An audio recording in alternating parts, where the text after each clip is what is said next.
Hi, and welcome to the channel Biblical Mysteries. My name is Dr. Rich Sorensen, and I'm your host for this channel.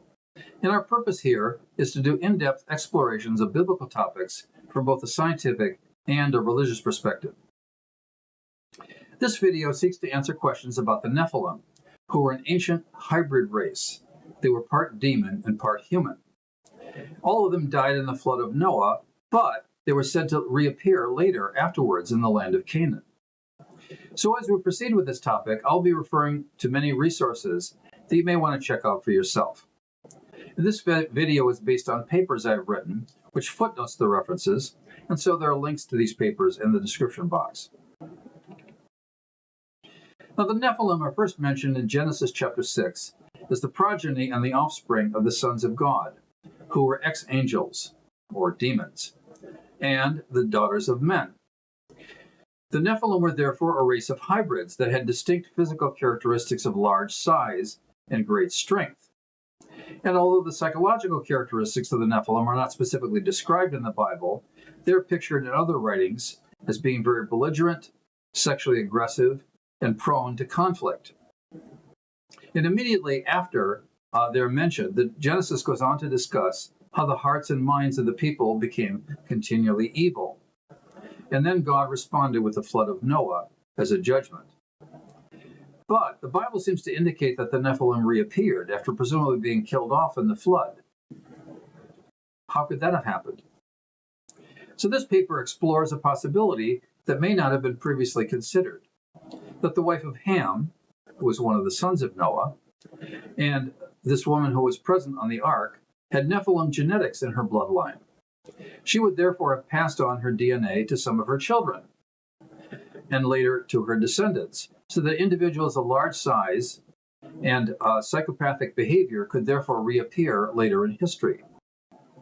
Also considered is the possibility that the biblical Nimrod, a descendant of Ham, was the Sumerian king Gilgamesh, and that he also was genetically Nephilim. Now, Genesis chapter 6 contains a short and cryptic account of the ancient world at some point after creation. And it indicates that a group called the sons of God were attracted by the beauty of the daughters of men and took some of them as wives. And the children of these unions were called the Nephilim. Now it came about that when men began to multiply in the face of the land, and daughters were born to them, that the sons of God saw that the daughters of men were beautiful, and they took wives for themselves, whomever they chose. Then the Lord said, "My spirit shall not strive with man forever, because he is flesh. Nevertheless, his days shall be 120 years. The Nephilim were on the earth in those days, and also afterwards, when the sons of God came into the daughters of men, and they bore children to them. And those were the mighty men who were of old, men of renown." Now, the actions of the Nephilim in the pre-flood biblical account are not described, but the following verses speak of the societal conditions at the time of Noah.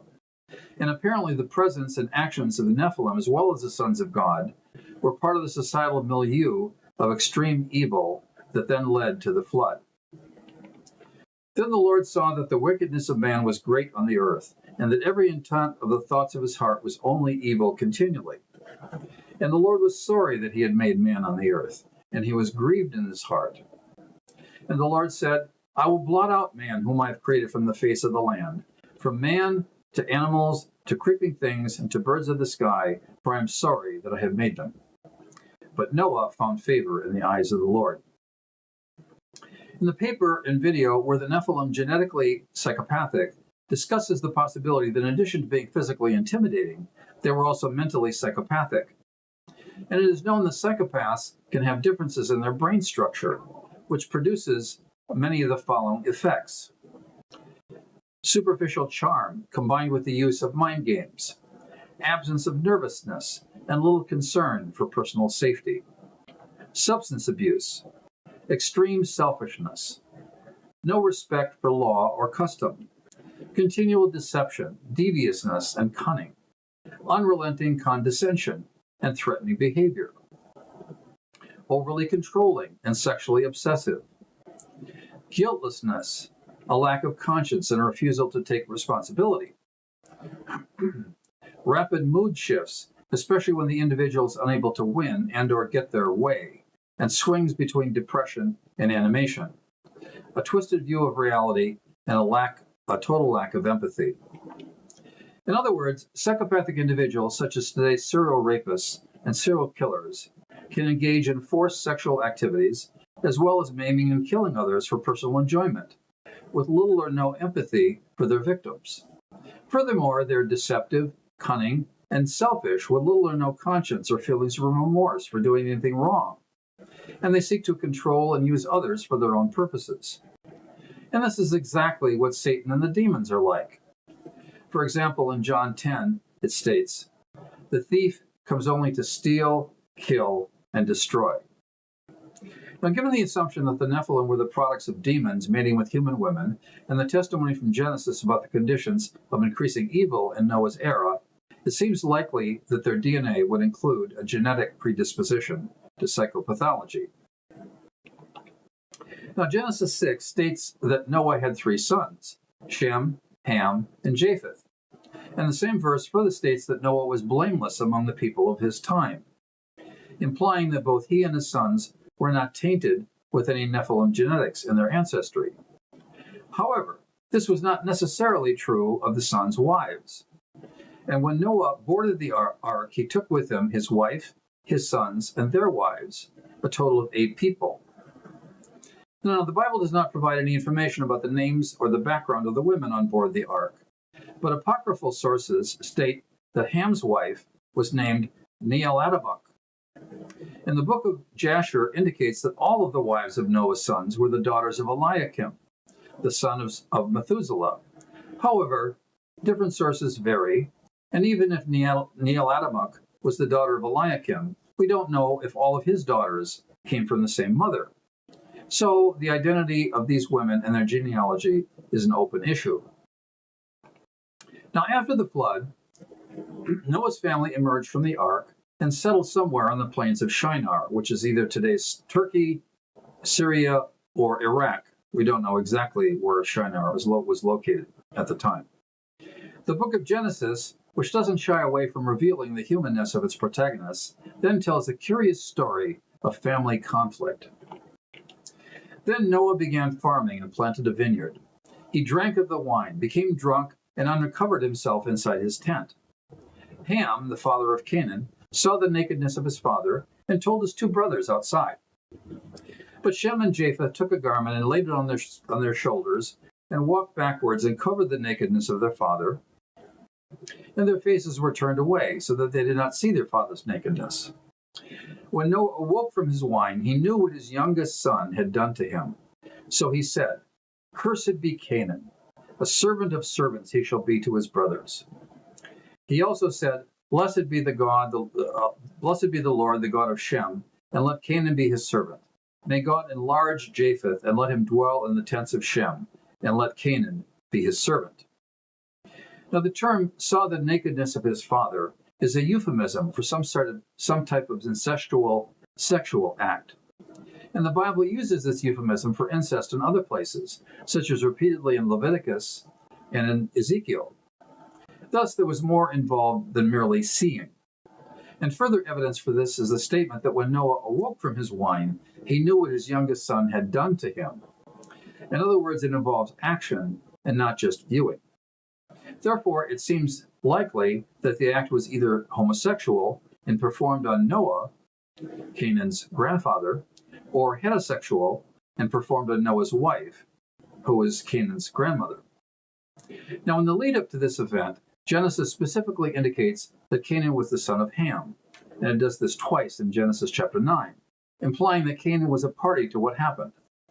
Furthermore, Noah specifically cursed Canaan and indicated that he would be subordinate to both Shem and Japheth, so it seems that Canaan was the guilty party, with Ham, his father, watching and perhaps not stopping his son or rebuking him. Now, some in the past have alleged that Ham was cursed. He was, after all, the ancestor of the African peoples, and that a curse was somehow laid on them. But it's clear from the Genesis text here that only Canaan was the one who was cursed, and not his father Ham. It also states that it was Noah's youngest son, or younger son, who had done this to him. And Ham is always listed as the second of the three sons. So Noah was most likely referring to his grandson Canaan, who at the time may well have been his youngest offspring. In a number of places, the Bible uses the term son or daughter to mean descendant, and sometimes it's not clear what generation the descendant is from. So furthermore, Canaan was the cursed individual, and he did not move to Africa. He settled in the land that was named after him. So it's clear that Noah did not curse Ham or anyone else descended from him who did move to Africa. It seems, therefore, that Canaan was involved in debased sexual practices. And if so, he showed no respect either for his grandparents, for social norms, or for the laws of God. He also seemed to be selfish, sexually obsessed, and had little regard for his own safety and future. After all, sexually abusing the head of the clan or his wife by a grandson was an act of both audacity and stupidity. Now, given the limited details we have on his life, it's hard to make a firm judgment. But it is possible that Canaan had Nephilim and therefore psychopathic elements in his genetic makeup from his mother, and then passed them on to his offspring and his progeny. Therefore, it's no surprise that his descendants, which became the tribes of Canaan, were the most sexually debauched people of the ancient world. The Book of Jubilees, written at some point during the Second Temple period, perhaps between 300 BC and 150 BC, repeats the biblical stories of Noah getting drunk and exposing himself in his tent. And as discussed above, Noah is seen by his son Ham, but after waking up, Noah curses Canaan, his younger son. Ham is angry and leaves with his family, and they go west to other lands. Now, there are no further details given in the Bible, either about Ham or Canaan, except a list of their descendants. And according to Genesis chapter 10, Ham had 4 sons: Cush, who was the founder of Ethiopia, as well as southern Egypt; Mizraim, who was the founder of northern Egypt; Put, who was the founder of Libya; and Canaan, who was the founder of the land between Lebanon and the river of Egypt, and which later became known as the land of Israel. When Abraham was called by God to settle in Canaan, he was given the promise that eventually his descendants would occupy the land after the iniquity of the Amorite was complete. In other words, after God had judged the sins of the Canaanites, and especially their Nephilim bloodline.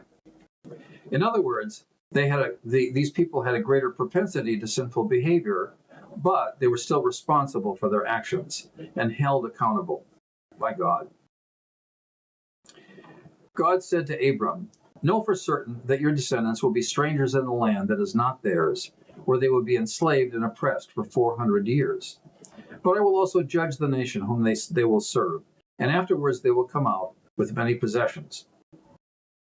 And as for you, you shall go to your fathers in peace, and you will be buried at a good old age. Then in the 4th generation they will return here, for the iniquity of the Amorite is not yet complete." On that day the Lord made a covenant with Abram, saying, "To your descendants I have given this land, from the river of Egypt as far as the great river, the river Euphrates, the Kenite and the Kenizzite, and the Canaanite and the Hittite and the Perizzite and the Rephaim and the Amorite and the Canaanite and the Girgashite and the Jebusite." Now the Canaanite peoples were known for aberrant sexual practices associated with the worship of their gods. And details of their religious rites were revealed when a large cache of cuneiform tablets were discovered at the site of the ancient city of Ugarit, which is now known as Ras Shamra in Syria. Now, this city was destroyed around 1200 BC, probably by the Philistines, but archaeologists have found a large number of tablets that detail the worship of Baal and the religious beliefs of the Canaanites. They show that the lust and brutality of Canaanite mythology was far worse than anywhere else in the ancient Near East at the time. The Canaanite deities has essentially no moral character at all, and must have brought out the worst traits in their worshippers, including sacred prostitution, child sacrifice, and snake worship. As one researcher stated, It was inevitable that people should gravitate to the moral level of the gods that they worshipped, and conversely, that their gods were a reflection of their society. Like gods, like priests, and like priests, like people. The Canaanites may have invented sacred prostitution, where having sex with someone other than a marriage partner was part of their religious duty. This was particularly true in regard to the god Baal and the goddess Astarte or Ashtoreth, which was her Canaanite identity. Sacred sex was performed in temples as well as on high places, which were either hilltops or in groves of trees. They were designated as such by something known as Asherah poles. These poles were trees or carved stakes to honor Asherah, the goddess of sex and fertility, also known as Astarte. Perhaps they were a phallic symbol, similar to contemporary pole dancing. The women involved may have been girls whose duty was to serve as temporary sex objects, or it may have been females who were long-term religious prostitutes. And these sex acts were done to petition the gods for various benefits, especially increased fertility and rainfall, which is extremely important in an agricultural society. Now, Canaanite religion was also involved infant sacrifice by burning their children to the idols of Molech and Chemosh when people were especially in need of favor from the gods. Chemosh, by the way, was a local variation of Molech, and who was also called Milcom. Now, Molech was a god of the Amorites and the Ammonites in eastern Canaan and other parts of Mesopotamia, and he was a Baal knockoff, closely associated also with the god Ashtoreth. But the Canaanites took this one step further. Baal and Molech were also associated with the Rephaim. And the Rephaim, the word means the dead ones, and they were the spirits of the dead Nephilim. Rephaim is a general term for the Nephilim-like peoples in Canaan, and refers to the fact that the original Nephilim who died in the flood were fathered by the sons of God. And as we stated previously, the sons of God were ex-angels or demons who didn't die, but nevertheless were judged and imprisoned in hell for their actions. Ugaritic texts present Molech as an ancient god of the underworld, involved in the cult of the Rephaim and the worship of snakes, which were, of course, the symbol of Satan. Now, appeasing these demanding gods typically required human victims, usually the firstborn of the one making the sacrifice. And idols to Molech were large figures that were made of bronze or other metal, with an open base in which a fire would be kindled. Babies would then be placed in the outstretched arms of the idol above the fire and then burned to death in a sacrifice. Ahaz and Manasseh, two kings of Israel, sacrificed their sons to Molech at ritual locations that were known as Topheth, or burning places. The valley of Hinnom, south of Jerusalem, was apparently one of those locations, as it was called Tophet, and later was renamed as the Valley of Gehenna, which means the Valley of Wailing and the Valley of Hell. Now, Baal was also referred to as a prince, which is the word Zibul, ZBL, in Ugaritic. Like Osiris, he was called Prince and Lord of the Underworld, which was the place of the Rephaim, the dead ones. And the presence of the Rephaim Nephilim in Canaanite society thus seems to have been a significant factor in Canaanite and eventually in Philistine culture. And as the prince of the underworld, Baal was also associated with snakes and with serpents, which were symbols of Satan, and with the demons. So Baal-zebul, Baal the prince, in Ugaritic, became transliterated to Beelzebul and Beelzebub, which are biblical titles of Satan.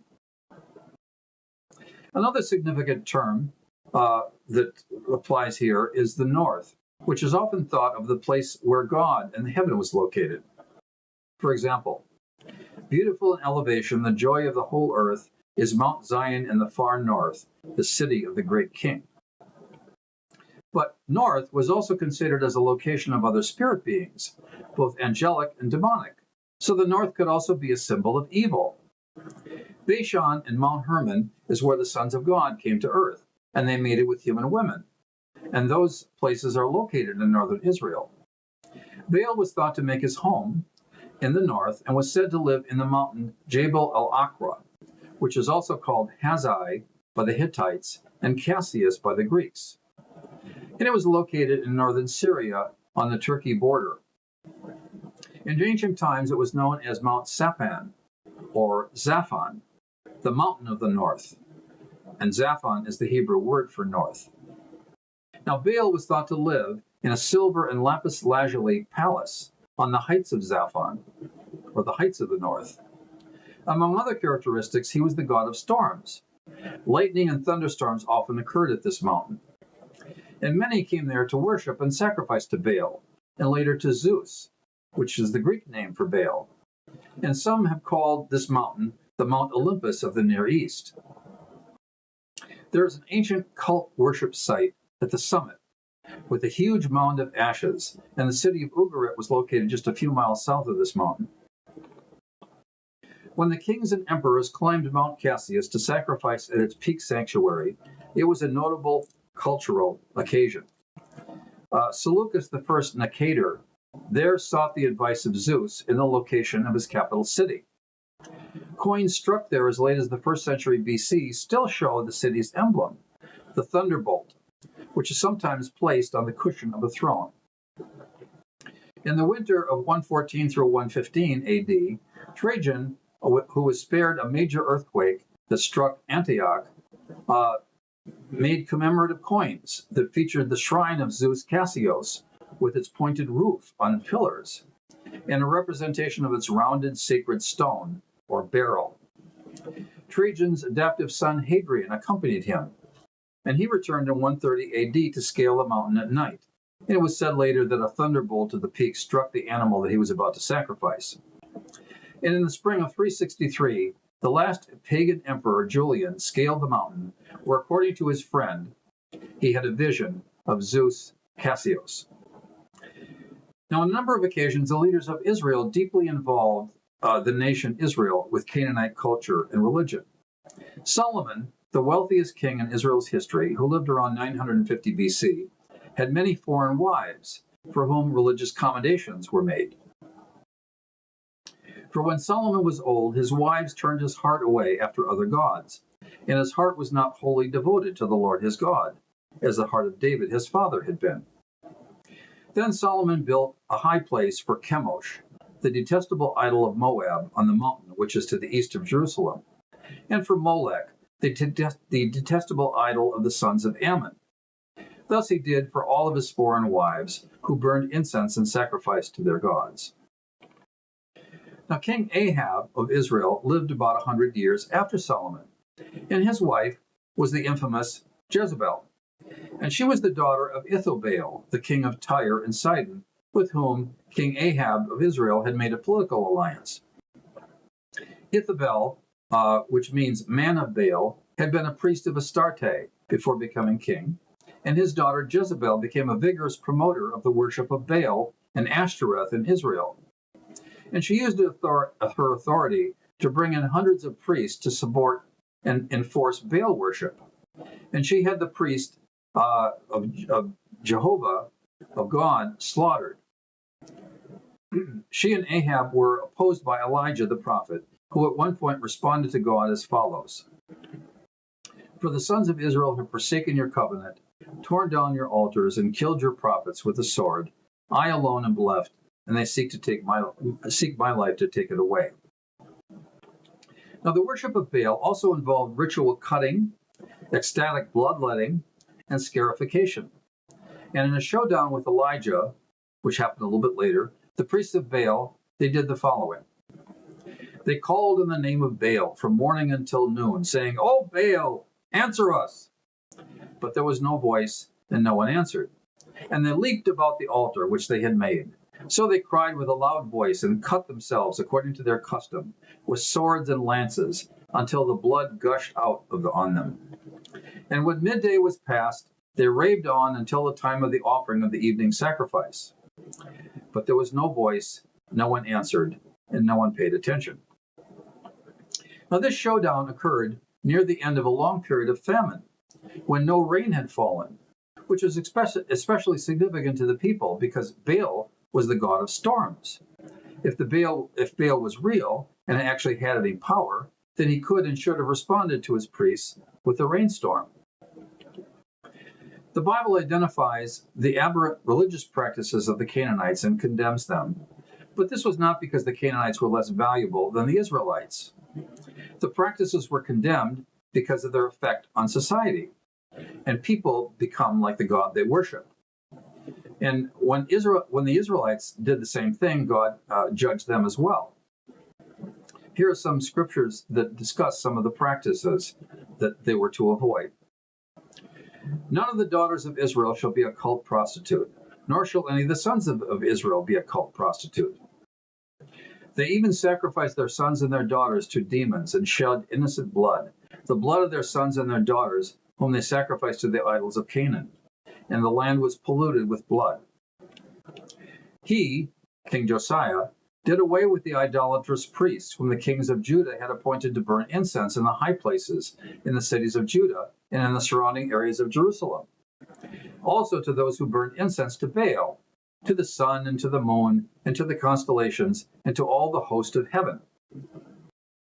King Josiah brought out the Asherah from the house of the Lord outside of Jerusalem to the brook Kidron and burned it.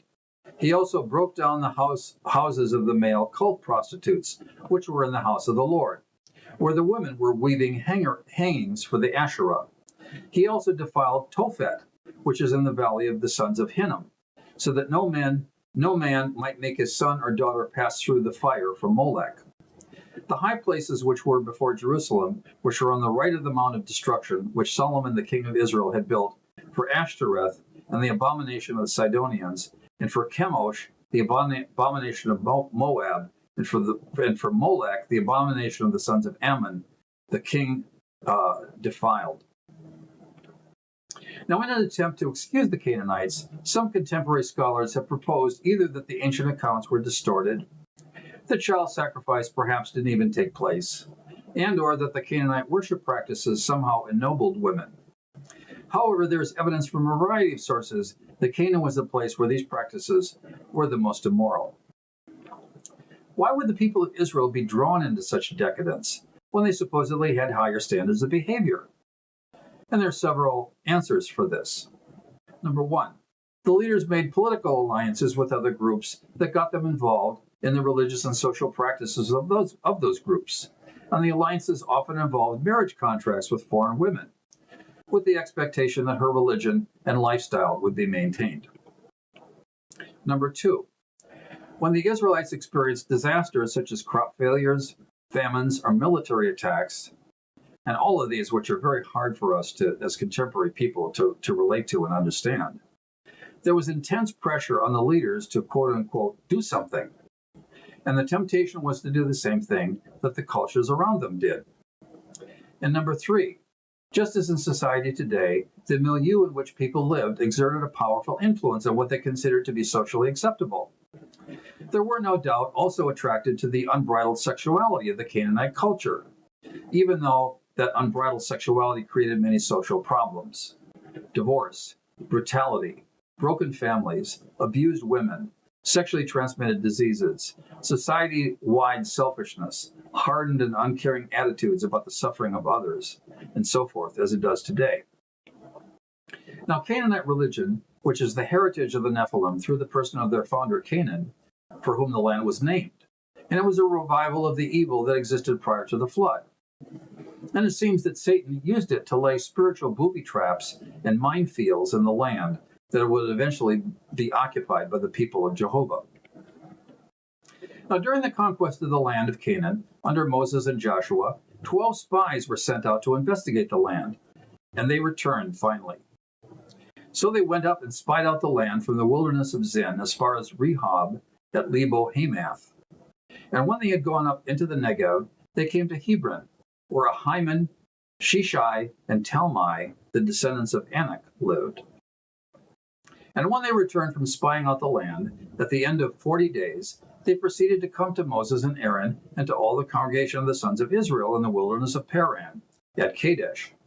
And they brought back word to them and to all the congregation and showed them the fruit of the land. And thus they said, "We went into the land where you sent us, and it certainly does flow with milk and honey, and this is the fruit. Nevertheless, the people who live in the land are strong, and the cities are fortified and very large. Moreover, we saw the descendants of Anak there. The land through which we have gone in spying it out is a land that devours its inhabitants, and all the people who we saw in it are men of great size.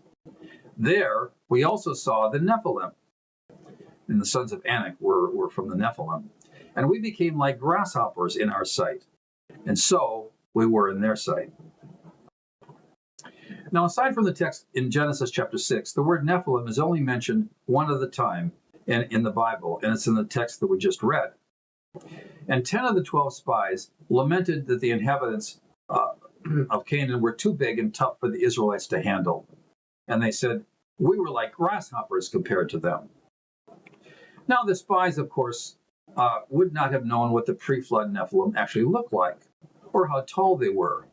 So some people have alleged that the individuals they saw may have been large, but they were not actually descendants of the Genesis 6 Nephilim. And the 10 may therefore have exaggerated or tried to associate the Anakim that they saw with boogeymen from the past in order to justify their fears. However, their assessment was not challenged by the two spies who brought a good report by Joshua and Caleb. And they essentially told the people, these guys may be big and tough, but we can take them. There is also much other biblical evidence that some of the inhabitants of Canaan were Nephilim-like, and therefore probably had a genetic connection with the Nephilim of Genesis 6. These include Og, the king of Bashan, various tribes identified as Nephilim-related, such as the Anakim, the Emim, and the Zemzummim, and later Goliath, his kin, and others. Another potential reason for the presence of the Nephilim descendants in Canaan are the directives given by Moses and Joshua to completely wipe out certain groups. In other words, those with a Nephilim ancestry, but not others. And of course, Genesis 6:4 states, the Nephilim were on the earth in those days and also afterwards. And the term afterwards indicates a reappearance of the Nephilim after the flood. And years later, when the Israelites were about to invade, Moses gave the following speech. Our brethren previously made our hearts melt, saying, the people are bigger and taller than we. The cities are large and fortified to heaven. And besides, we saw the sons of the Anakim there. Hear, O Israel, you are crossing over the Jordan today to go into dispossessed nations that are greater and mightier than you. Great cities, fortified to heaven, a people great and tall. The sons of the Anakim, whom you know and of whom you have heard it said, who can stand before the sons of Anak? Know therefore today that it is the Lord your God who is crossing over before you as a consuming fire, and he will destroy them, and he will subdue them before you, so that you may drive them out and destroy them quickly, just as the Lord has spoken to you. Now, the bottom line is that there seems to be a definite Nephilim connection with some of the Canaanite peoples. The question therefore becomes, if the Nephilim of Noah's time all died in the flood, how were they any surviving descendants? And of course, there are four potential answers. Number one, the individuals encountered by the Israelites were perhaps not actually Nephilim, so it may be all not true. Number two, the sons of God somehow returned after the flood and recreated another race of Nephilim. However, there's no mention or any hints of this happening, and the sons of God from Genesis chapter 6 were imprisoned for their actions in Hades, in hell. Number three, the third possibility is that the flood was local and that some of the Nephilim survived. And number four was which I think was the most reasonable answer, is that the flood was not necessarily universal over the entire earth, and it may not have covered the entire planet, but it did kill everyone other than the people in the ark. However, at least one of those individuals had a Nephilim ancestry, and that emerged in their descendants, and that's what we described above. So the last option seems to be the most reasonable one, that all the Nephilim perished in the flood, but their genetics persisted in Canaan, Noah's grandson, who was the ancestor of the post-flood Nephilim-like peoples. Now, when the Israelites first entered Canaan, they defeated the Amorites in Heshbon, north of Moab, and then proceeded further north to Bashan. And that area includes the Mount Hermon region where the sons of God were said to have first appeared. So it is essentially like Nephilim ground zero Here's a text from Deuteronomy. Concerning Bashan, it is called the land of the Rephaim. Now, the Bashan region, located in southern Lebanon, western Syria, and part of the Golan Heights, is approximately 500 square miles. And in the days of Moab, or Moses, I should say, there were many towns in Bashan ruled over by Og, the king of Bashan. For only Og, the king of Bashan, was left of the remnant of the Rephaim. Behold, his bedstead was an iron bedstead. It is in Rabbah of the sons of Ammon. Its length was 9 cubits, and its width 4 cubits by the ordinary cubit. Now, archaeological investigation of Bashan has revealed that most of the construction was done in stone, using huge slabs of basalt, and that the doors and rooms seem to be designed by and for giants. Ancient Bashan comprises a vast field of basalt, elevated some 30 feet above the plain. Here stood giant towns, and surrounding them was the fertile plains of Bashan. 19th century explorer Josiah Porter counted some 30 towns and villages dotting the surface of the plain. The walls of the houses were up to 8 feet thick, built of large square blocks of basalt, without cement. The roofs are made of basalt slabs cut like planks and reaching from wall to wall. Heavy slabs form the ceilings. Even the doors and window shutters are of stone. The massive doors hang upon pivots, working in sockets as do the window shutters, and the black basalt used is almost as hard as iron. Porter measured doors 9 feet high and 4.5 feet wide and 10 inches thick. Rooms inside private houses measured up to 20 feet high. And of course, if we consider the size of Og's bed that we described above, it was around 14 feet high and about 6 feet wide. Now, it's impossible to know how many Nephilim there were, or what percentage of the population they represented, but they were apparently scattered among the Canaanite regions. And they're also variously referred to as the Emim, which means the dreaded ones, from Moab, the Zamzummim, which means schemers, also from Moab, and the Anakim, the sons of Anak, and they lived throughout the land, and of course the Rephaim, who was Og from Bashan. One of the main cities of Bashan was named Ashtaroth, after the Canaanite goddess of sex and fertility.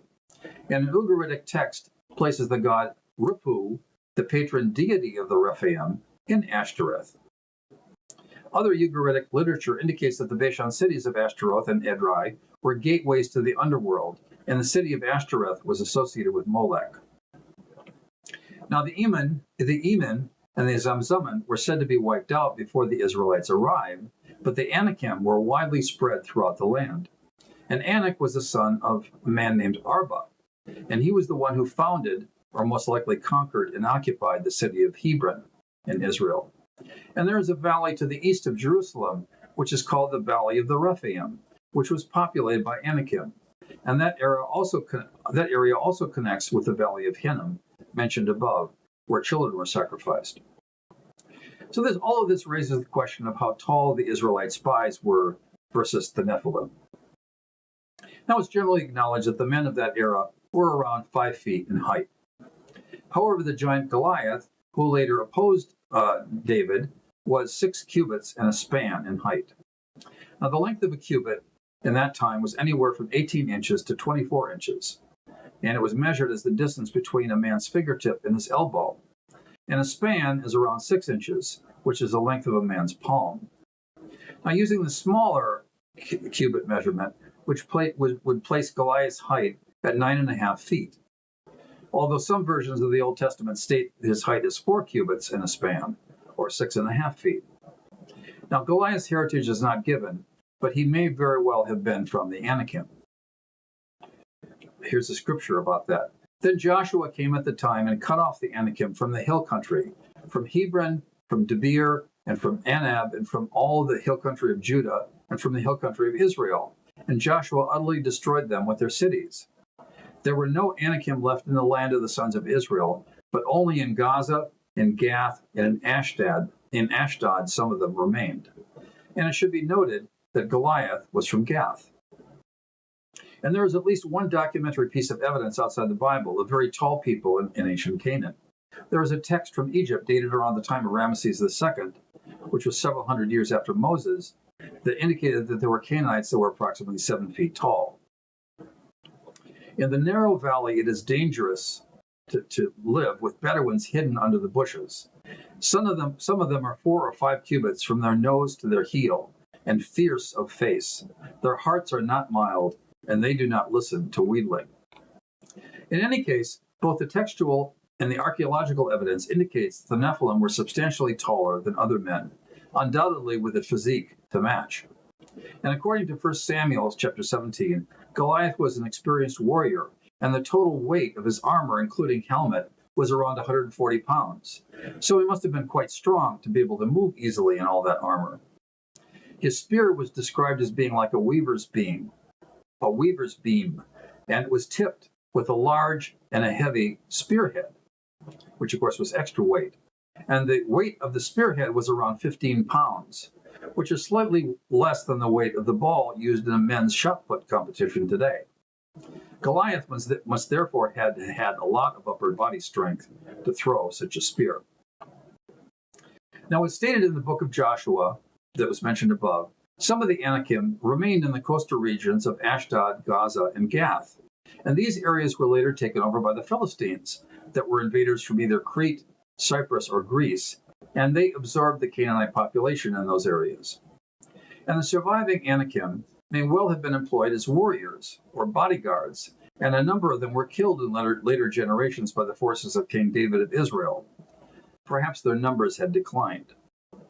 But we have no way of knowing how many were left, and to the extent which they interbred with the peoples around them.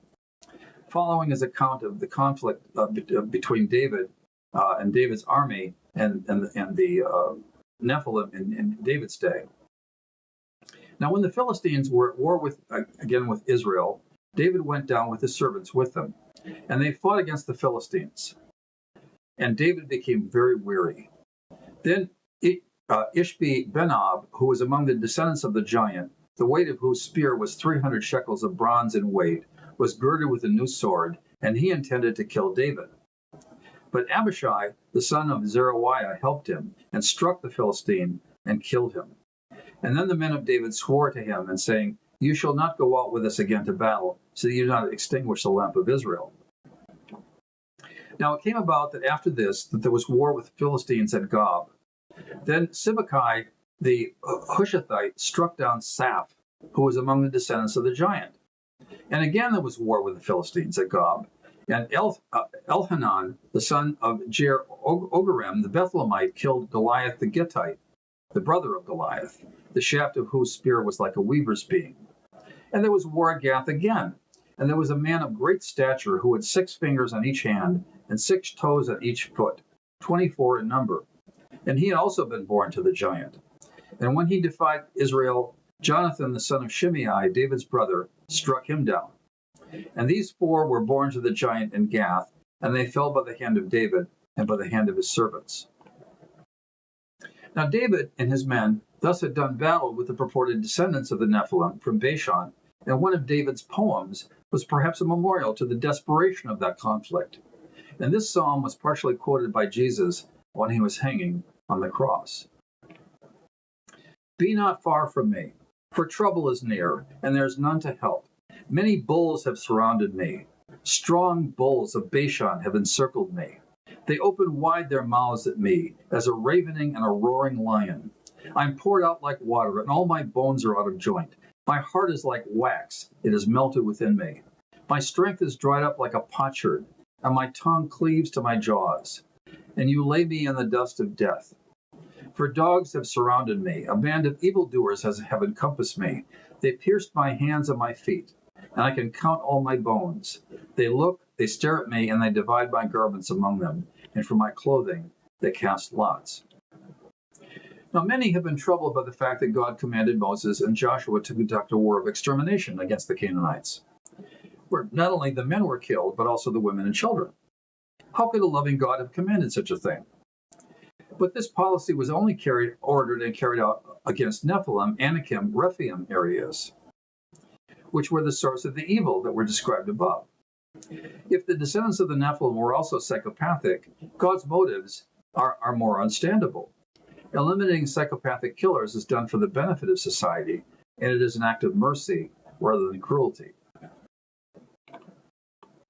Now, Cush was the son of Ham, and the genealogies of Genesis chapter 10 state that Cush was the father, or perhaps the ancestor, of Nimrod.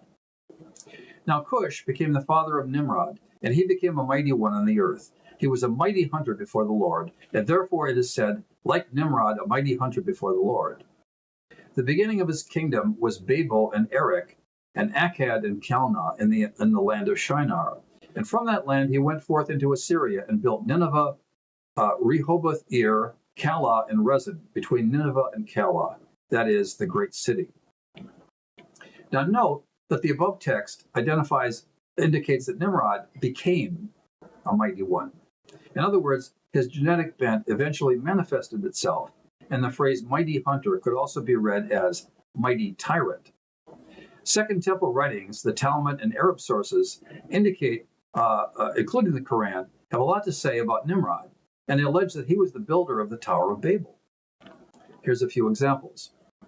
And when Nimrod had joyfully returned from battle, after having conquered his enemies, they placed the regal crown upon his head, and he set over his subjects and peoples, princes, judges, and rulers, as was the custom among kings. And all the princes of Nimrod and his great men took counsel together, and they went to seek an extensive piece of ground to build the city and the tower. And they sought in the whole earth, and they found none like the one valley at the east of the land of Shinar, about 2 days' walk. And they journeyed there, and they built there, and they began to make bricks and burn fires to build the city and the tower that they had imagined to complete. And in the 70th year of Ru, the building of the great tower in the land of Shinar began. And Nimrod, the son of Cush, fed the builders on the beasts which he hunted. And 40 years after the tower was finished, God sent a wind, and the tower was overturned, and Nimrod died in it. It was he who, after the flood, reigned in Babel. Now, historians have never been able to place Nimrod into the history of Mesopotamia, but many believe that the name Nimrod, which actually means rebellious one, was a description of his character, or an epithet, rather than his name, and that his real name was, or later became, perhaps, Gilgamesh. Sumer was the first civilization of the ancient world, and Gilgamesh is mentioned as an early king of Sumer in the Sumerian king list. The Epic of Gilgamesh describes him as being very large, aggressive, and sexually obsessed, and therefore he may very well have had Nephilim genetics from his ancestors. When the gods created Gilgamesh, they gave him a perfect body. Shamash, the glorious sun, endowed him with beauty. Adad, the god of the storm, endowed him with courage, and the great gods made his beauty perfect, surpassing all others, terrifying like a great wild bull. 2/3 they made him God, and 1/3 man. Gilgamesh went abroad in the world, but he met with none who could withstand him. Then he came to Uruk, and the men of Uruk muttered in their houses, Gilgamesh's arrogance has no bounds, by day or night. No son is left with his father, for Gilgamesh takes them all, even the children. In other words, for his army. Yet the king should be a shepherd to his people. His lust leaves no virgin to her lover, neither the warrior's daughter nor the wife of the noble. The gods heard their lament. The gods of heaven cried to the Lord of Uruk, to Anu and the god of Uruk.